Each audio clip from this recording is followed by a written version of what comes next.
Hello friends, હું કલા રામોલિયા સુરતથી કુકિંગ સ્ટુડિયો બાય કલામાં તમારું સ્વાગત કરું છું. આજે આપણે જોઈશું લાલ મરચાંની ખાટી મીઠી ચટણી, જે ખાવામાં ખૂબ જ ટેસ્ટી લાગે છે. અને આ ચટણી જો તમે એકવાર બનાવી લીધી તો તેની સાથે રોટલી, ભાખરી, રોટલો કંઈ પણ ખાઈ શકો છો. અને જો આ ચટણી ખાવામાં હોય તો શાકની પણ જરૂર નહીં પડે, એટલી સરસ ટેસ્ટી આ ચટણી બને છે. તમે જોઈ શકો છો કે ચટણી કેટલી સરસ ટેસ્ટી દેખાઈ રહી છે. તો આવી સરસ રેસીપી જોવા માટે મારો વિડીયોને પૂરો જોજો. તો ચાલો જોઈ લઈએ રેસીપી. પણ એ પહેલાં જો હજી સુધી તમે મારી ચેનલને સબસ્ક્રાઈબ ના કરી હોય તો સબસ્ક્રાઈબ કરી લેજો અને બેલ આઇકન પર બટન દબાવી દેજો, જેથી મારા નવા વિડીયોની નોટિફિકેશન તમને મળતી રહે. તો ચાલો જોઈ લઈએ રેસીપી. સૌ પ્રથમ અત્યારે મેં અહીંયા લાલ મરચાં 150 ગ્રામ જેટલા લઈ લીધા છે. તમે વધારે ચટણી બનાવવા માંગતા હોય તો વધારે લેવા. મેં અહીંયા 150 ગ્રામ લીધા છે. હવે આ મરચાંને આપણે કાપી લઈશું. તો એના માટે મેં અહીંયા સૌથી પહેલાં ડીટીયાનો ભાગ આ રીતે કાઢી વચ્ચેથી 2 કાપા કરી લીધા છે.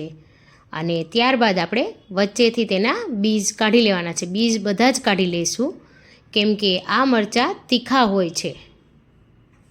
તો આપણે અહીંયા બધા જ બીજ કાઢી લેવાના છે અને આ રીતે તેના 2-3 ટુકડા કરી લઈશું. સેમ પ્રોસેસથી આપણે આ જ રીતે વચ્ચેથી બીજ કાઢી અને નાના ટુકડા કરી બધા જ મરચાં આપણે કાપી લેવાના છે. આ મરચાંની ચટણી ખાવામાં એટલી ટેસ્ટી લાગશે ને કે શાકની પણ જરૂર નહીં પડે. અને કોઈ મહેમાન આવે ત્યારે તમે જો આ ચટણી બનાવશો તો તે તમારા વખાણ કરતા નહીં થાકે.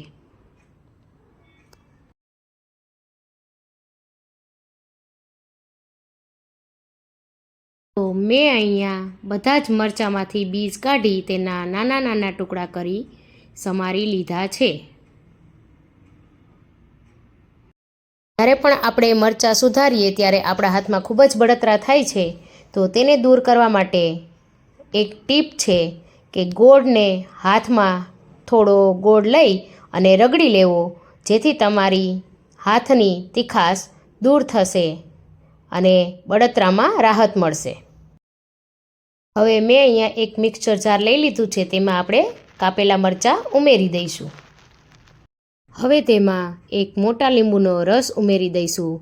લીંબુની ખટાશથી મરચાંની તીખાશ સરસ બેલેન્સ થઈ જશે. હવે આમાં અત્યારે આપણે પાણી બિલકુલ નથી ઉમેરવાનું. તમે જોઈ શકો છો કે ખાલી લીંબુ ઉમેરેલ છે તો પણ આપણી પેસ્ટ કેટલી સરસ એકદમ લિક્વિડી બની છે. તો આ રીતે થોડી દરદરી પેસ્ટ હશે તો ચાલશે, ખૂબ જ સરસ લાગશે ટેસ્ટમાં. અહીંયા આપણે એક માપ સેટ કરવાનું છે, એટલે કે મેં આ પેસ્ટ પહેલાં એક વાટકીમાં કાઢી લીધી છે.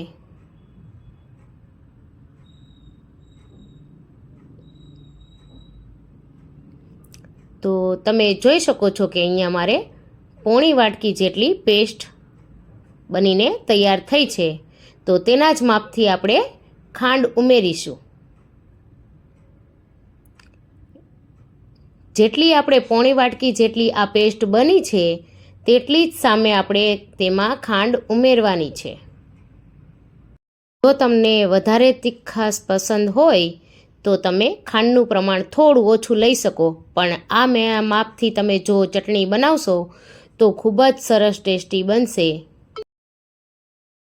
હવે આ પેનને આપણે ગેસ પર રાખી દેવાની છે.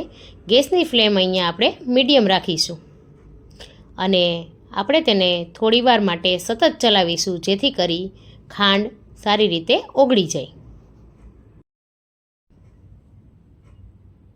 હવે જારમાં પણ આપણે થોડું 3-4 ચમચી જેટલું પાણી ઉમેરી મિક્સ કરી દેવાનું છે. ઉપરથી આપણે પાણી નથી ઉમેરવાનું. અડધી ચમચી જેટલું મીઠું ઉમેરેલ છે. આમાં આપણે વધારાના કોઈ પણ પ્રકારના ઇન્ગ્રીડિયન્ટ નહીં ઉમેરીએ. બસ ખાલી 3થી 4 વસ્તુમાં જ આપણી ચટણી ખૂબ જ સરસ તૈયાર થઈ જશે. તમે જોઈ શકો છો કે ચટણી ધીમે ધીમે જેમ જેમ આ ચટણી ઉકળશે તેમ તેમ તે ઘટ્ટ થતી જશે અને સરસ મજાનો લાલ કલર પણ પકડાઈ જશે. તમે જોઈ શકો છો કે ધીમે ધીમે ઘટ્ટ થઈ રહી છે. હવે આ ચટણીને ચમચામાં લઈને જોઈએ તો કોઈક આ રીતે કણીઓ દેખાય છે. એ મરચાંની કણીઓ છે, જેનાથી ટેસ્ટ તમારો અને ટેક્સચર ખૂબ જ સરસ આવશે. તો આ રીતે થોડું દરદર જ પીસવું, જેથી થોડી કોઈ કણી દેખાય.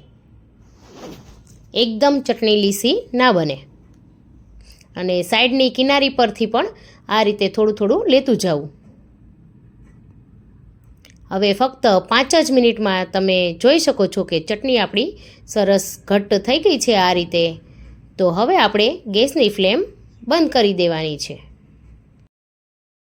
આ ચટણીને ગેસ પરથી નીચે ઉતારી 10 મિનિટ ઠંડી પડવા દઈશું. 10 મિનિટ ઠંડી પડ્યા પછી તમે જોઈ શકો છો કે ચટણી કેટલી સરસ ઘટ્ટ થઈ ગઈ છે. જોતાં જ ખાવાનું મન થઈ ગયું છે ને. તો આ ચટણીને આપણે ફ્રીજમાં 3થી 4 મહિના સુધી સ્ટોર કરીએ તો પણ સરસ એવો જ ટેસ્ટ રહેશે. તો આ ચટણી એકદમ તમે જોઈ શકો છો કે ઘટ્ટ થઈ ગઈ છે. તો હવે આપણે તેને સ્ટોર કરવા માટે એક કાચની બરણી નાની હોય એવી લઈ લેવાની છે. એરટાઈટ બરણીનો યુઝ કરવાનો છે. તો મેં અહીંયા આ રીતે કાચની નાની બરણી છે, તેમાં આ સોસ અથવા તો ચટણી તમે કંઈ પણ કહી શકો, તો તે ભરી લઈશું આપણે. અને આ ચટણીને તમે રોટલી, ભાખરી, પરોઠા, થેપલા કોઈ પણ સાથે પીરસી શકો. અને પકોડા સાથે પણ જો તમારે તીખી મીઠી ચટણી ખાવી હોય તો પણ તમે આ ચટણીનો ઉપયોગ કરી શકો. તો આ રીતે તમે એરટાઈટ બરણી લઈ તેમાં આ ચટણી ભરી ફ્રીજમાં લાંબા સમય સુધી સાચવી શકાય છે. તો તમે પણ ઘરે આ ચટણીની રેસીપી જરૂરથી ટ્રાય કરજો. અને જ્યારે પણ બનાવો ત્યારે કમેન્ટ કરીને મને ચોક્કસથી જણાવજો કે તમને મારી રેસીપી કેવી લાગી. તો આવી અવનવી રેસીપી જોવા માટે મારી ચેનલને લાઇક, શેર, સબસ્ક્રાઈબ કરવાનું ના ભૂલતા. તો મળીએ નવી રેસીપી.